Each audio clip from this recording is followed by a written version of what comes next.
We are leaving Grants. Guess what? It's just us two again. Diarrhea has stricken the herd, as predicted when leaving Silver City. It's very reminiscent of leaving this town, actually.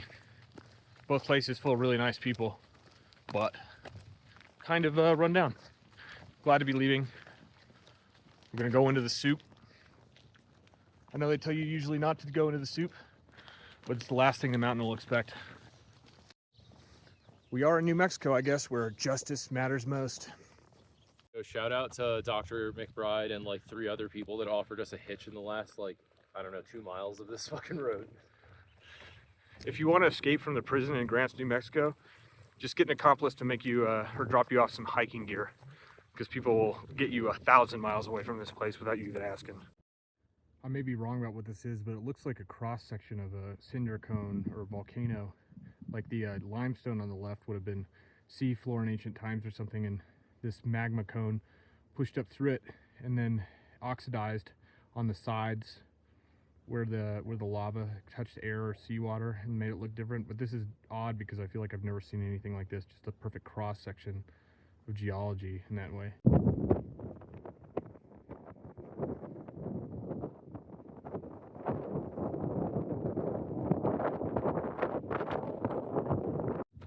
It doesn't look like rain at this exact moment, but Mount Taylor is dead ahead of us and you cannot see it. Oh yeah, there might be rain up there.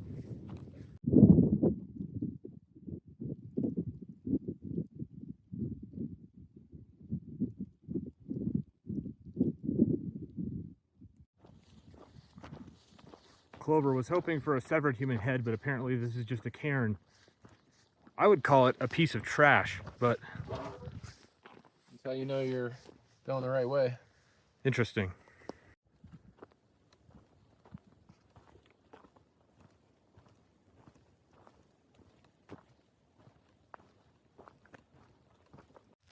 We've made it to just after noon, and it's starting to sleet or lightly snow.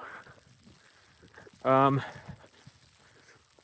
kind of expecting this, but depending on how long it lasts is going to affect our decision on whether to go over Mount Taylor or take the low route.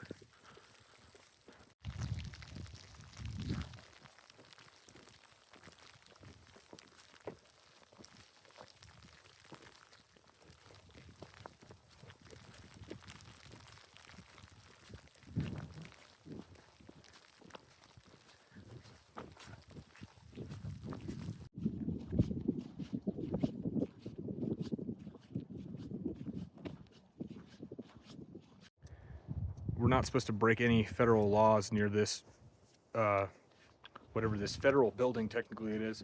This has got to be one of those places that if we were to break this chain off this, there's probably a tunnel that goes about half a mile underground and has 50 people in an installation stabbing aliens with different electric prods and things along those lines.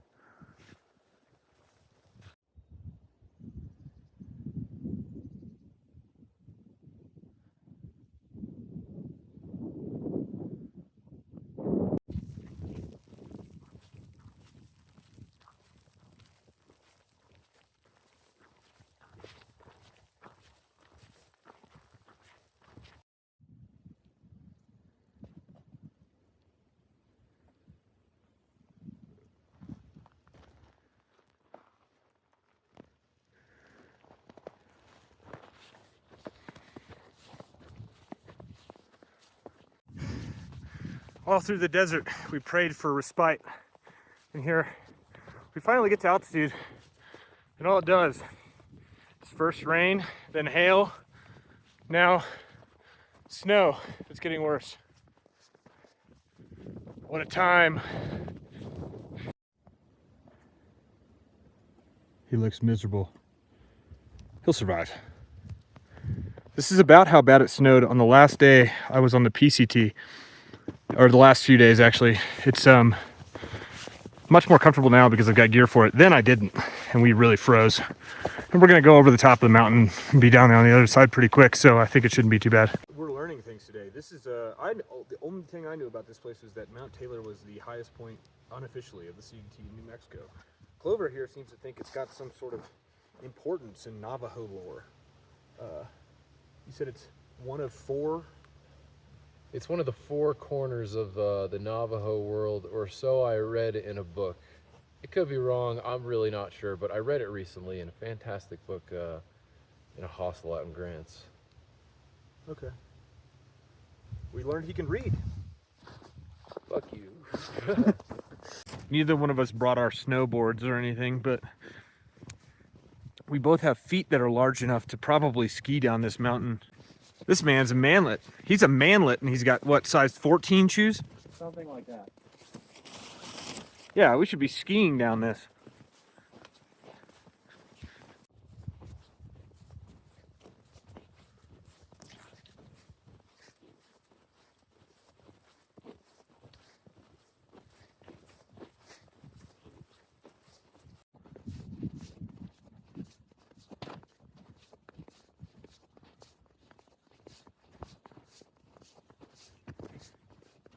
Now, the trail jukes us out, and we're going back uphill to the weather station.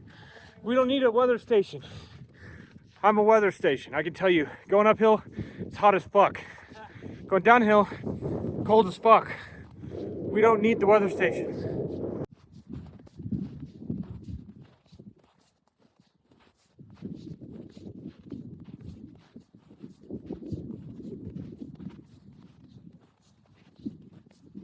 This would be a nice view if it weren't snowing. But we're beat today, so this is what we got. A moderately decent campsite that's free of snow, but I'm sure by morning we'll have snow all around us. See how it goes. We still have 80 something miles to make in the next 3 days, so it should be an early morning.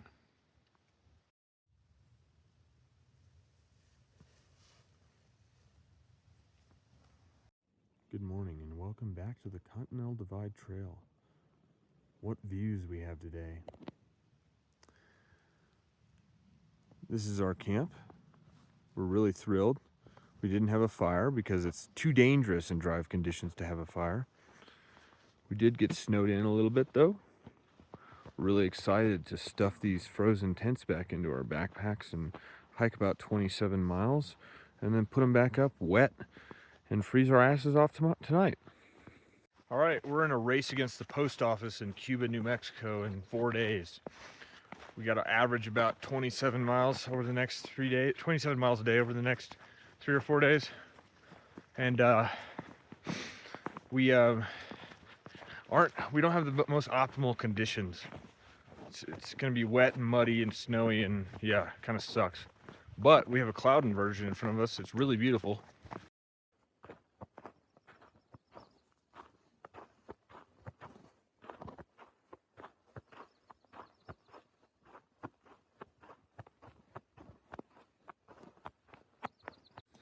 Walking in this area is like the show Band of Brothers. We feel like we're in the Battle of the Bulge or something in the Black Forest in November 1944 or whenever it was.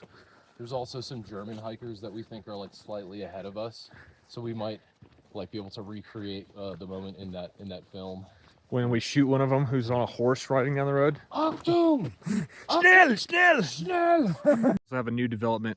Clover here, his lighter doesn't work anymore, and he's such an addict that he has to light his cigarettes with a stove that he's been carrying around in his pocket. I mean, if I wasn't a smoker, I'd be doing this too to like, cook my food, but yeah. I have a lighter, by the way. I just refuse to support hedonism, which I consider cigarette smoking hedonism, as should the rest of you. I almost burned my fucking tent down last night doing that.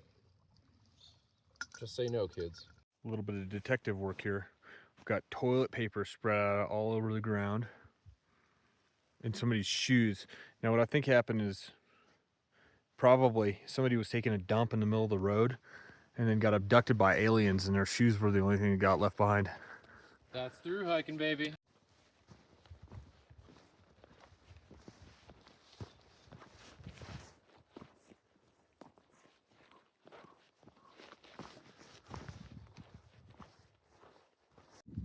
The silver lining of it being kind of overcast like this is that we don't tend to drink much water. And we just happen to be in the middle of a couple of 25-mile water carries.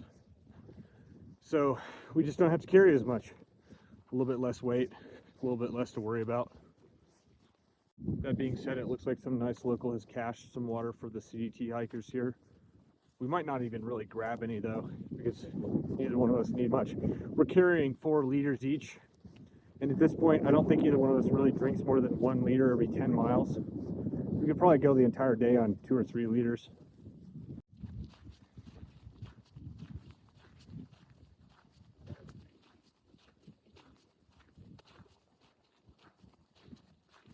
Haven't recorded much in the last few hours because it's just been kind of raining. We went from Battle of the Bulge to Battle of the Somme. We're just slopping around in mud. But for a split second here, the sun is out, and we're taking the opportunity to try to dry our tents, which is easier said than done, but anything helps. It has been found on multiple through hikes that the most effective way of drying Dyneema tents is to live as a Dyneema tent. As dumb as this looks, this is 100% true.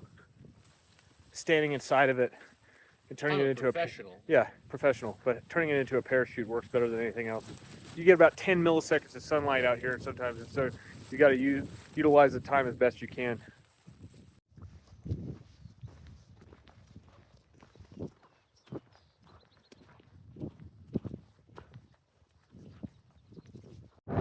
Now, but 15 minutes after drying our stuff, the weather is taking a drastic turn, and we're about to get enveloped by probably the worst looking storm clouds that we've seen in a few days. Right as we're out in this open plain too. Seems like we always have this left.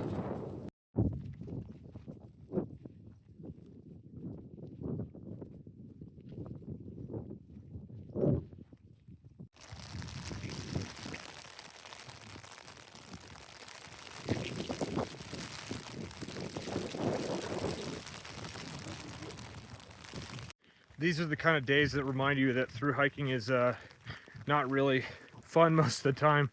It really is just like long days of 20 to 30 miles of walking interspersed by chores like drying things or cooking or preparing for the next day. There's a lot of fun in between in the crevices and stuff, sure, but it's a lot of work. What do you know? Snow / hail again. It's been 5 days of this. Honestly, it's better when it's frozen like this because at least you can walk better. The ground's firmer. The last 20 something miles have been so difficult because it's so muddy. Every step you take is like 1.5 times as difficult as it should be. I'm not even walking on the road anymore because it's so muddy. It's easier to just kind of bushwhack through the woods. I'm sure some of this area we've walked through today will be easy to appreciate and relatively pretty, but when you just turn your brain off, all of it turns off. I couldn't tell you a fucking thing about what we walked through other than it was wet and cold. Everybody's through hike ends up being different. People experience the same sections in different ways depending on the conditions, and I'm sure some people might have liked this area, but I don't know the first thing about it. We ended up going 28.5 miles today. I thought I had lost Clover actually because I hadn't seen him in the last 2 hours, but he found me at the end of the evening here. So we're both camped under some pines on some nice pine needles to keep our tents from getting muddy. It was a slog. We're both wiped out. I'm sure I'm going to be unconscious about 10 seconds after this video is done recording.